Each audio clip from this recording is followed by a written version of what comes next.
یہ جو 10 سال قید ہوئی ہے یہ کس کا کام ہے؟ یہ عدالتوں نے تو فیصلہ دے دیا ہے کہ ایک خاموش یا امپلیسٹ انڈرسٹینڈنگ ہے نون لیگ اور پی ٹی آئی میں. پاکستان کی عدالتوں نے جو ہے وہ سزائیں دی ہیں جو اینٹی ٹیررزم کورٹ سے دی ہیں، جس میں آپ کا فیصل آباد ہے، سرگودا ہے یا لاہور ہے.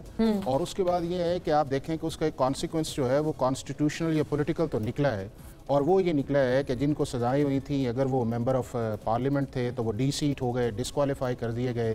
اس کے بعد الیکشن کمیشن آف پاکستان نے اس کے اوپر بائی الیکشنز بھی کروانے شروع کر دیے ہیں. اس کے بعد جو اگلا فیز ہے، اگر وہ نئے ممبرز آ جاتے ہیں تو ان کا بالکل ہی ایک سکوپ جو ہے وہ بالکل کانسٹیٹیوشن نہیں رہے گا.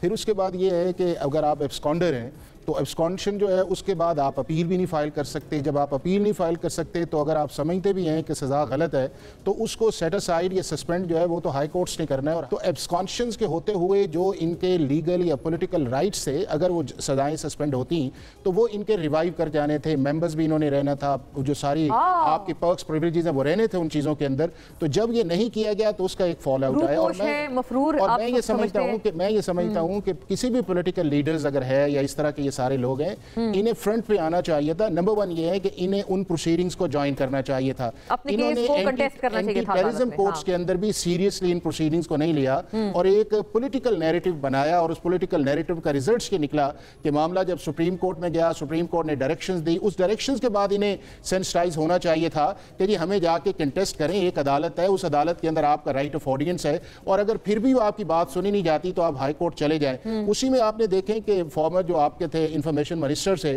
وہ سپریم کورٹ میں آئے، سپریم کورٹ ان کا آیا. تو آپ دیکھیں نا، تو میرا یہ خیال یہ ہے کہ جو ایک لیگل اور کانسٹیٹیوشنل بیٹل ہے اس سے پی ٹی آئی کے جو پارلیمنٹیرینز ہیں وہ تھوڑا سا اس کو لے گئے ہیں پولیٹیکل نیریٹو کی طرف، اور اس پولیٹیکل نیریٹو کی وجہ سے جو ہے ان کو کانسٹیٹیوشنلی بھی ایک پرابلم آیا ہوا ہے، یعنی کہ اسمبلیز میں بھی نہیں ہے. اس کے بعد یہ کھل کے بات بھی نہیں کر سکتے، اور الٹیمیٹلی آپ یہ دیکھیں گا کہ اگر یہ پرماننٹ رہا تو یہ ان کا ہوگا کہ جو آپ کے اینٹی ٹیررزم کورٹس ہیں ان کے CNIC بلاک کر دیں گے، ان کے پاسپورٹس بلاک کر دیں گے، ان کی پراپرٹی یا ایسٹس جو انہیں فریز کر دیں گے. یہ لا کا ایک ہے. تو مناسب اس کے اندر یہ ہے کہ اگر آپ سمجھتے ہیں یا آپ کو اس چیز کا ہے کہ پاکستان کی عدالتیں جو ہیں اس کے اندر ایک میکانزم موجود ہے، اس میکانزم کو آپ کو اویل کرنا چاہیے، عدالت کے اندر آنا چاہیے، چاہے پاکستان کی چھوٹی عدالت ہے یا پاکستان کی سپریم کورٹ ہے. کہ جن عدالتوں نے سزائیں دی ہیں وہ ساری کی ساری اس وقت پنجاب کے اندر ہیں.